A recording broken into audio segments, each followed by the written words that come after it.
Welcome my fellow gamers to this tutorial on how to play Imagine Earth. My name is Peter and during this video I'm going to show you step by step how to develop your colony by producing power, food and goods to grow and satisfy your population. I'm going to explain to you the ways of generating profits and what to spend them on to improve your chances of winning in a campaign mission or a competitive game scenario. There is also an endless sandbox mode, but it has different rule sets, so there is no winning per se there, just building to your heart's content. The main points I'm going to cover during this tutorial using a mix of campaign and competition games are how to choose which technologies to use and buildings to construct depending on your choice of corporation to play with and the type and conditions of the planet. How to maximize building production rates and use building efficiency bonuses. How to find extra monetary funds when starting a new game, and also how to earn more later on through trade. How to charge up special alien powers and how best to use them in your game. And lastly, how to win a game in Imagine Earth. As to not waste time, I will write my game settings in the description below. This is a balanced game with everything at about average except starting funds, research and technology licenses, because I do not want to let the AI build up too much and expand too fast. There is also another important reason for this, which I will explain in one of my main points. So let us start at the beginning, landing on a new planet.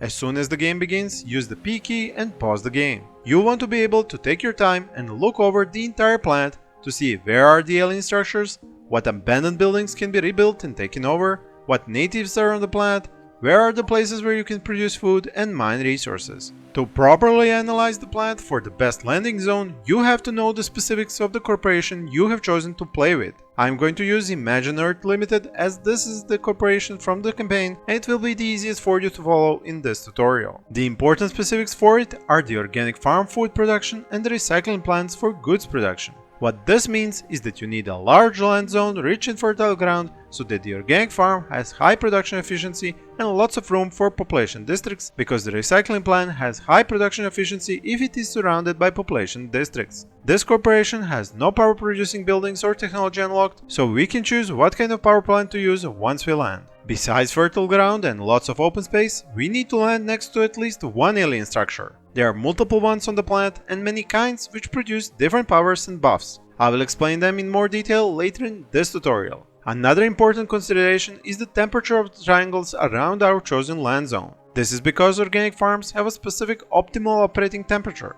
If it is too cold or too warm, they produce less food. So desert triangles and polar zones with lots of permafrost are not going to work for us. Also, try to avoid active volcanoes because they can be set off by rival corporations to rain fire down on your colony. When all of these elements are combined, we are left with only a few remaining landing zones. The reasons why I'm choosing this one in particular are the extra alien temple, lots of open desert triangles for utility buildings, close by rocks for future mining, and a lot of fertile land. Now let the time flow a bit by using the V and B keys to control it and let the colony land.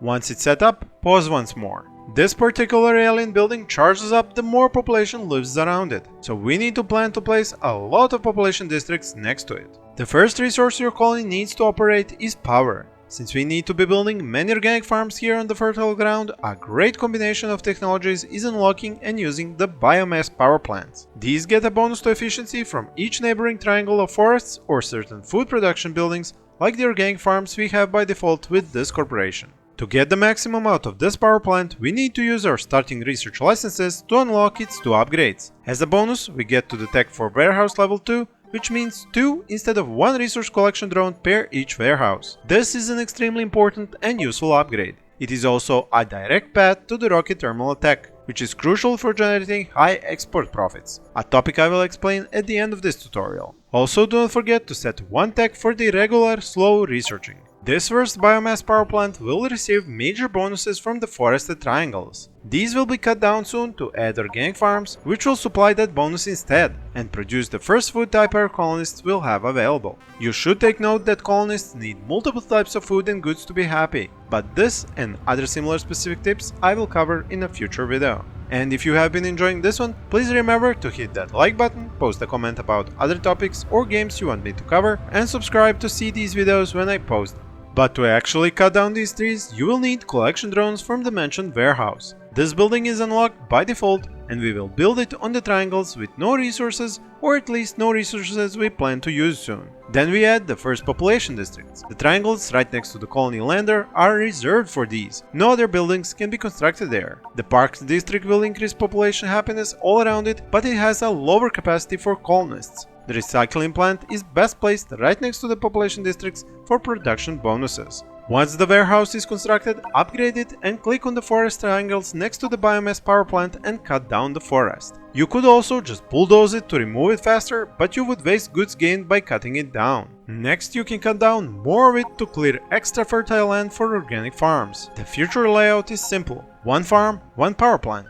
The bonuses add up and you will get a tremendous amount of extra power. You can use your starting devices from your inventory to, for example, boost the fertility of a single triangle or grow a forest in another to help the biomass power plant gain another bonus. The organic farm upgrades are already researched, so you can boost their production and lower their pollution and power usage. It is the same with the biomass power plant and the recycling power plant upgrades. Most of these buildings have two possible upgrades. They cost more to keep running, but they are much more efficient and pollute less. Pollution is a very important mechanic, as in this game you can ruin the planet you are on and that is game over. But it requires a dedicated video for me to explain fully, so right now take note to use pollution reducing upgrades for buildings whenever you can. You should follow this pattern of building power, food and goods production to satisfy the needs of new colonists. You get them by adding new population districts or upgrading the old ones. To upgrade them to higher levels, you have to have additional population districts next to them. Again, proximity bonuses are key. To use the abandoned buildings found on the map, you have to have them inside your borders and pay to rebuild them. Once rebuilt, they can be moved into your existing layouts. If you have any rare ore, like gold or titanium for example, in your borders, send warehouse drones to collect it by using the mine option. You should unlock more specialized production districts by using your tech licenses, so you could place a research district or health or even a financial district. Each has special bonuses to add to your colony and can be leveled up and upgraded like the regular ones. To collect more types of food and goods from the environment, add more warehouses with additional drones. Once you spend most of your starting budget, you need to get more money so you can expand faster. Since you cannot trade yet and export goods, the only way to gain a lot of funds is to sell your corporation's shares. By spending a lot and developing the economy, you have increased its value. This lets you get more for each 5% of shares you sell on the open market. Do not sell more than 10% at one time because the value drops. This is the reason why I play with minimal starting funds, so the economy doesn't run off at the start and company shares do not skyrocket. Invest this new capital into more buildings, more population and more resource collection.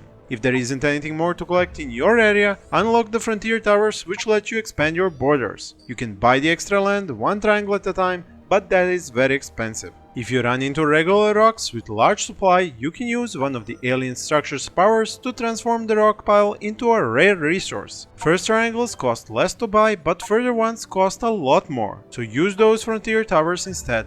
Later you can upgrade them to claim more territory and add lasers to defend against asteroids and pirates. Keep selling shares and keep on expanding and building. The other alien structure has different powers for you to charge up: fires, local climate change and even volcanic eruptions, while the first one had twisters. Do note, other corporations will know who attacked them with these and will stop trading with you. Once you have accumulated over 300 rare resources, where 100 is the minimum cargo size, you need to use a tech license, unlock and build a starport. On its landing pad, you can place a pre-built rocket from your inventory, fill it up with 300 rare resources and sell them at the highest price. Occasionally merchants will land at these spaceports, as I advise constructing more than one, bringing goods, devices and much more, but they pay less for your inventory and charge more for theirs. So rocket ships are most profitable. To build more of these rocket ships, you have to have machinery created by a machine factory and nitro pumpkins which are gathered from a triangle where they grow.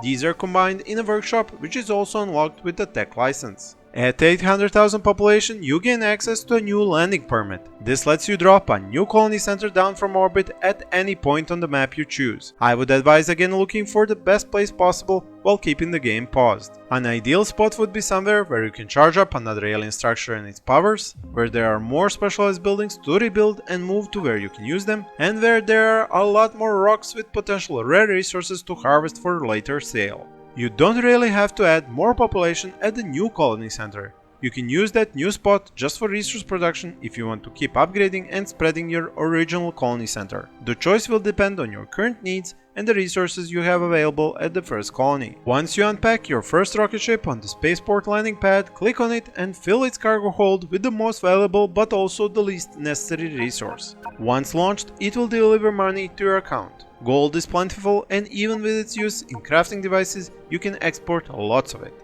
Once you finish the research on the spaceport rocket ship upgrade, you will be able to build new rockets on the launch pads cheaper than in the workshop. To speed up the charging of an alien structure, you can sacrifice food, for example. Each structure has its own applicable goods. This will let you use their powers more often. Now that you have learned how to satisfy your population needs, how to make more money, and how to charge alien powers, let's win this game. But one moment first. It seems one of the other corporations has grown bold and has landed a new colony right at our doorstep. Let me show you how to deal with this. Each new colony carries a certain worth for the corporation owning it, but the entire corporation's worth are its shares, so each colony is worth a certain percentage of those shares. What that means is that if you can buy enough shares of the corporation which owns that colony, you can take over it. And since the AI sold all of its shares to the world open market, you can easily buy that many shares if you have the capital for it. This is where alien powers come in handy. You can attack the enemy corporation's colonies with these natural disasters, lower their share value and buy it off the market.